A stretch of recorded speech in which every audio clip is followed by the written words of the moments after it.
Kung ikaw ay dumaranas ng mga paghihirap, ang panalangin ito ay nakatuon sa iyo. At hindi nagkataon na napunta ka dito. Tumayo ka at makikita mo ang katuparan ng aking pangako, mahal ko. Maging handa, dahil may hindi pangkaraniwang bagay na mangyayari sa iyong buhay. Hindi ka nag-iisa, kasama mo ako, ginagabayan ka patungo sa iyong banal na layunin. Ngayon sa hinaharap ay isang panahon ng masaganang kagalakan at mga pagpapala. Tanggapin ang mga salitang ito nang may pananampalataya at ihanda ang iyong sarili, dahil maraming gawain ang naghihintay sa iyo. Nag-umapaw ang kagalakan ko kapag nakikita ko ang iyong sigasig, ang iyong pagtitiwala. Ayokong panghinaan ka ng loob, sinusubukan mong magbago sa pamamagitan ng sarili mong pagsisikap, na imposible sa akin ng tao. Dapat kang maging matapang at masipag. Tandaan, hindi ito sa pamamagitan ng aking kapangyarihan, ngunit sa pamamagitan ng ito ang aking kapangyarihan na magdadala ng mga himala na gusto mong makita sa iyong pamilya, sa iyong pananalapi, sa iyong kalusugan at sa iyong buhay. Tulad ng alam mo ang lahat, posible na kumilos sa aking oras at ayon sa aking kalooban, maraming bagay na kailangan mo ng madalian at kung saan ikaw ay nagdarasal. Dakilang himala ang magaganap para sa iyo at sa iyong pamilya. Lubos akong nagtitiwala sa iyo, dahil ikaw ang aking ligtas na suporta. Alam mo yung mga sandaling nagugulo ang isip ko at may kalungkutan. Alam mo ang mga luhang aking nalaglag, ang mga gabi ng dalamhati na aking hinarap. Ngayon, sumisigaw ako para sa iyong tulong, dahil kung wala ka, pakiramdam ko ay wala akong magawa. Minsan inaatake ako ng takot, minsan pakiramdam ko ay masyadong mahina. Alam kong hindi ko kayang harapin ito ng mag-isa. Kailangan kita, aking Panginoon. Ama sa langit, mapagpakumbabang lumalapit ako sa iyo sa mahirap na sitwasyong ito. Ikaw ang aking kanlungan, ang aking kuta, ang aking suporta sa pinakamahihirap na panahon. Hawakan mo ng mahigpit ang kamay ko at huwag mo akong hayaang mahulog. Ang madilim na gabi ng kalungkutan at kaabahan ay napapawi. Ang linggong ito ay may kapanapanabik na paglalakbay, puno ng mga pambihirang sandali, mula Lunes hanggang Linggo. Maghanda upang masaksihan ang mga himala na namumulaklak sa bawat lugar ng iyong buhay. Laging tandaan, ako ay nasa iyong tabi, pinoprotektahan ka sa bawat hakbang ng daan, at patuloy akong magbubuhos ng mga pagpapala sa iyo. Ang iyong mga luha ay malapit ng maging maningning na mga ngiti, ang iyong mga pasakit sa malalim na kagalingan, at ang iyong mga laban ay magiging mga kwento ng tagumpay at tagumpay. Huwag mong questionin ang aking kakayahan na magbigay para sa iyo, dahil ako ang pinagmumulan ng lahat ng kayamanan at kasaganaan sa sansinukob. Umupo upang makipag-usap sa akin, ipahayag ang iyong mga iniisip, ang mga plano sa iyong puso, at ang iyong mga damdamin sa iyong sariling mga salita. Gusto kong makipag-ugnayan sa iyo at tiyakin sa iyo na palagi akong nakikinig, palaging nakikinig.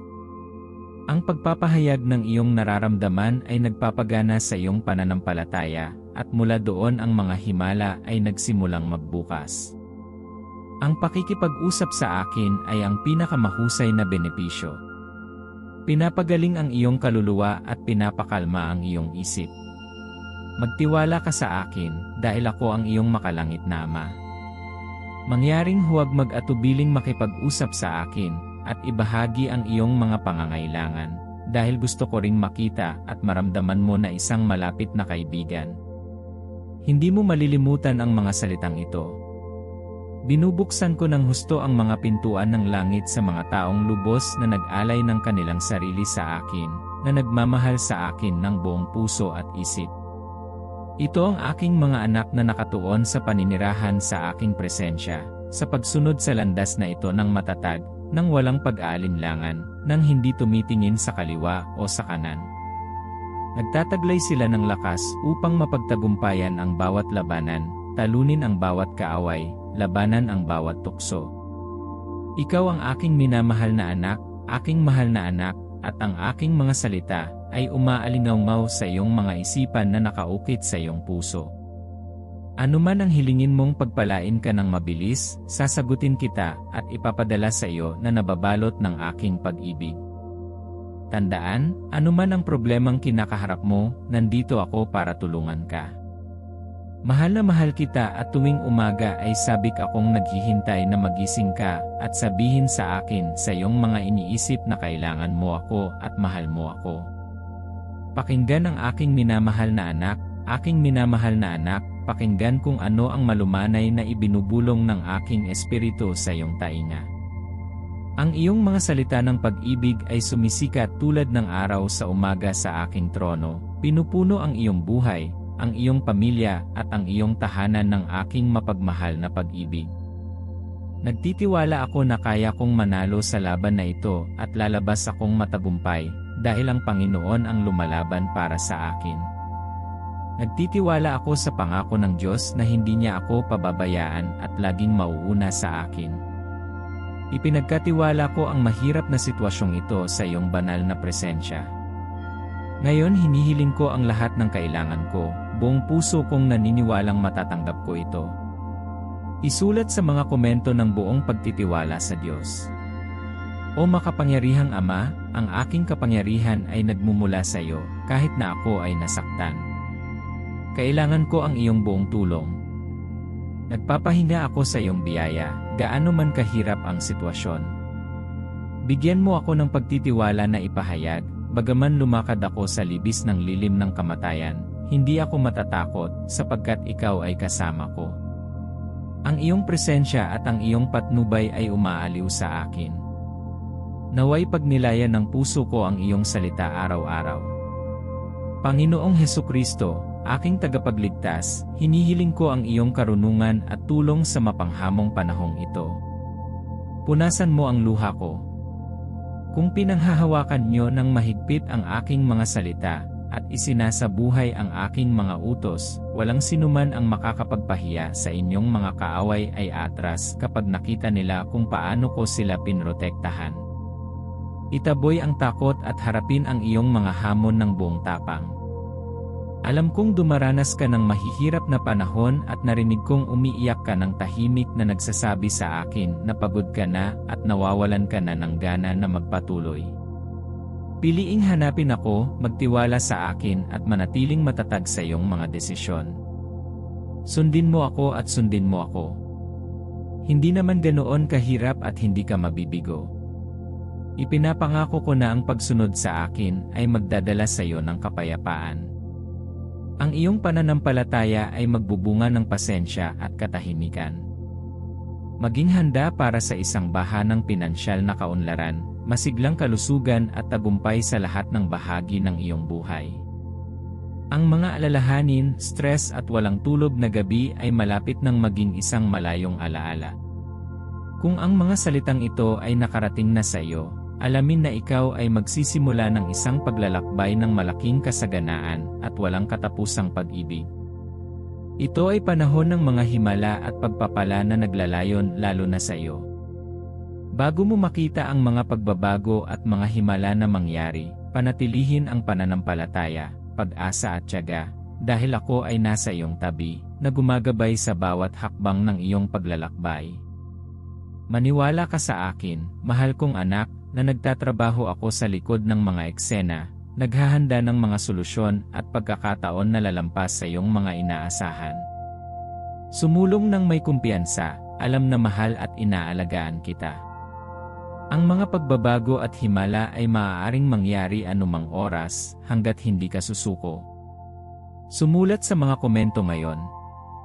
Handa akong sumikat kung maniniwala ka sa mga salita ko ngayon.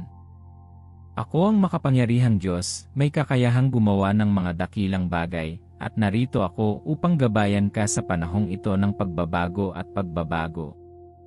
Ang paggaling ay patungo sa iyong katawan, ang tunay na pag-ibig ay naghihintay para sa iyo, at ang kasaganaan ay malapit nang dumaloy sa iyong pamilya. Ang lahat ng iyong mga alalahanin at takot ay mapawi sa pamamagitan ng kapangyarihan ng aking pag-ibig. Sa pag-iyak mo ng desperado, binubuksan ko ang mga pintuan ng puso ko sa iyo. Kapag nakikita kita, nakaluhod, ang aking mga mata ay nagmumuni-muni ng may lambing, ang aking biyaya ay pumapalibot sa iyo. Ikaw ay may pribilehiyo, habang ang iba ay maaaring naninirahan sa pagkabalisa, mayroon kang kapayapaan at katahimikan. Kaya naman gusto kong magtiwala ka sa mga pangako ko, at maniwala ka na lahat ng ginagawa ko ay para sa ikabubuti mo. Palagi mo akong kasama. Ang kaalamang ito ay dapat magdulot sa iyo ng malaking kagalakan. Kapag tinawag mo ako, nandito ako. Manatiling matatag sa iyong pananampalataya, magtiwala ka sa akin at masasaksihan mo ang mga hindi kapani-paniwalang bagay na nangyayari sa iyong buhay. Ito ay simula pa lamang ng isang kahanga-hangang paglalakbay na malapit nang maganap sa iyong mga mata. Humanda sa buhay na lampas sa iyong pinakamaligaw na inaasahan, panatilihing bukas ang iyong puso upang matanggap ang mga biyayang darating sa iyo. Pinalilibutan ka ng aking presensya at pinupuno ka ng aking banal na espiritu. Hinding-hindi kita pababayaan o pababayaan. Maging handa. Habang ang iba ay pinangungunahan ng takot, makikita mo ang mga dakilang himala. Ang mga trompeta ay tumutunog, ang iyong pagpapalaya ay malapit na, ngunit ngayon manalangin, maniwala, magsikap, mabuhay, magtiwala sa aking salita. Walang imposible sa akin. Mahal kita, sabihin mong mahal mo ako. Natutuwa akong marinig mula sa iyo.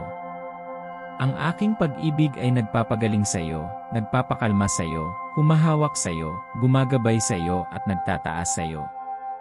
Panatilihing hindi matitinag ang iyong pananampalataya at matapang ang iyong puso sa panahong ito, anak ko. Huwag mong hayaang hadlangan ka ng mga pag-atake ng kalaban sa aking mga plano para sa iyo. Alamin na mas malapit ako kaysa sa iniisip mo. Kasama mo ako sa bawat hakbang mo. Patuloy na manalig sa akin, magtiwala sa aking pangako, at maniwala na sa kabila ng mga paghihirap, ang tagumpay ay nasa iyong pintuan. Maaaring umungol ang kalaban, ngunit mas malakas ang aking pag-ibig. Ang aking kapangyarihan ay hindi natitinag at ang aking mga plano para sa iyo ay para sa kaunlaran at hindi para sa kasamaan.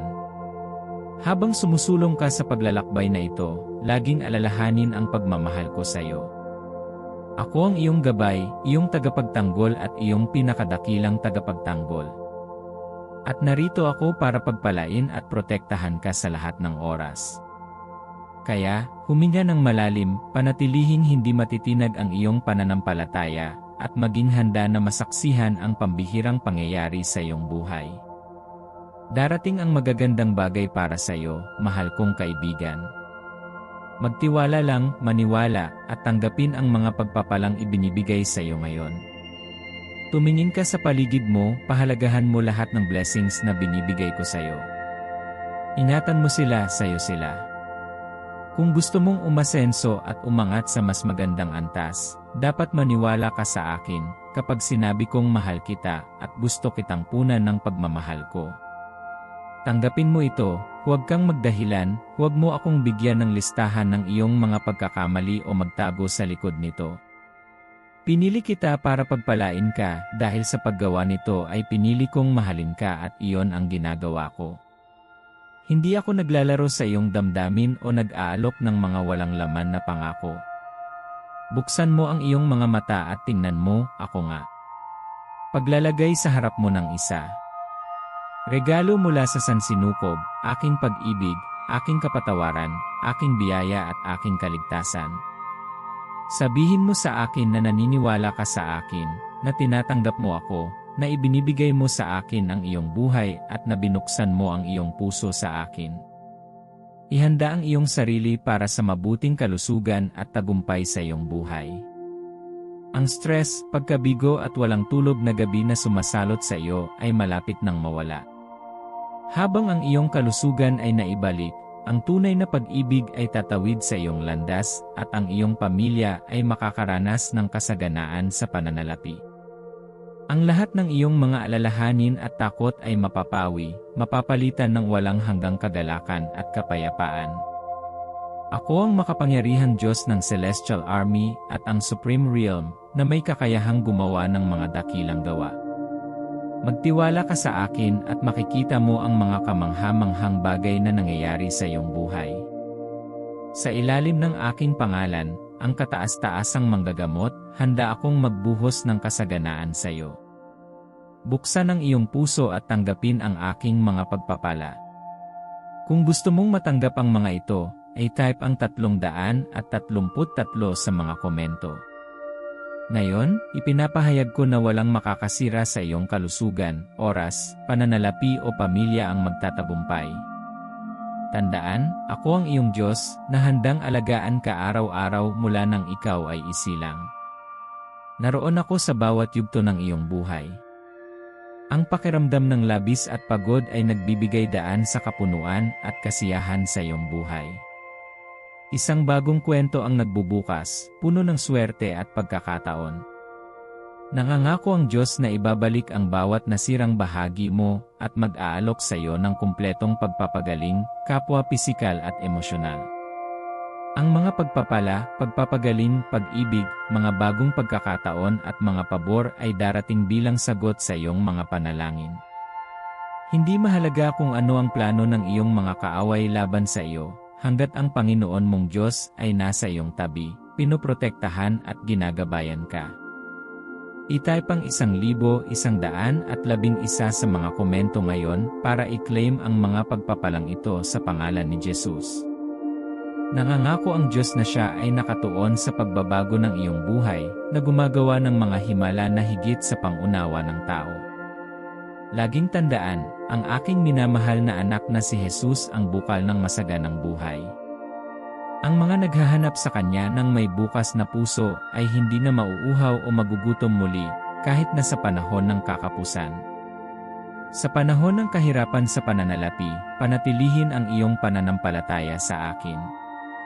Mayroon akong kapangyarihang baguhin ang iyong kakulangan sa kasaganaan at ang iyong mga pakikibaka sa tagumpay.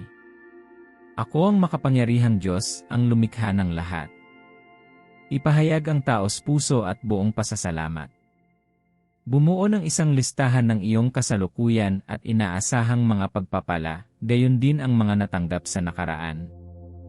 Isama kahit ang tila maliliit na bagay na nagbibigay sa iyo ng kapangyarihan at layunin. Maglaan ng oras sa katahimikan upang mag-alay ng taos pusong pasasalamat. Itaas ang iyong mga kamay kung kaya mo, o ipikit ang iyong mga mata at tumutok. Hinihiling ko sa iyo na gawin ito ngayon. Ang aking mga pagpapala ay darating sa iyo, at ang mga naghahangad na saktan ka ay tatakas. Ang gantimpala para sa mga sumusunod sa akin ay walang hanggang tagumpay na ginagarantiyahan na. Ang iyong bahagi ay ibigay sa akin ang iyong puso, pananampalataya at katapatan. Makakatanggap kayo ng hindi mabilang na mga pagpapala, magtamasa ng maayos na pamilya, at haharapin ang bawat hamon ng sama-sama. Sa ilalim ng kanyang katarungan, hindi hahayaan ng Diyos na manaig ang masasama sa mga matuwid. Magtiwala sa Kanya at i-type ang 555 sa mga komento upang matanggap. Sinasabi ng Panginoon na bago matapos ang linggong ito, mararanasan mo ang pagdagsa ng pagmamahal, kasaganaan, at kalusugan na naghahatid ng hindi mailarawang kagalakan. Siya ay may hindi mabilang na mga pagpapala na nakalaan para sa iyo at sa iyong pamilya. Ibabalik at pagagalingin nila ang lahat ng bahagi ng iyong buhay kung saan ka nagdurusa. Ibibigay ang lahat ng kailangan mo para sa isang masaya at masaganang buhay, mula sa iyong pananalapi at trabaho hanggang sa iyong kalusugan at mga relasyon. Laging tandaan na siya ay isang Diyos ng mga himala. Kahit sa mga sandali ng matinding kawalan ng pag-asa, maaari siyang mamagitan at magpadala ng isang himalang may kakayahang ibalik ang iyong pag-asa. Ama namin na nasa langit, sambahin ang iyong pangalan, dumating ang iyong kaharian, mangyari ang iyong kalooban, sa lupa gaya ng sa langit. Ibigay mo sa amin ngayon ang aming kakanin sa araw-araw, patawarin mo kami sa aming mga kasalanan, tulad ng pagpapatawad namin sa mga nagkakasala kami, at huwag mo kaming ihatid sa tukso, kundi iligtas mo kami sa masama.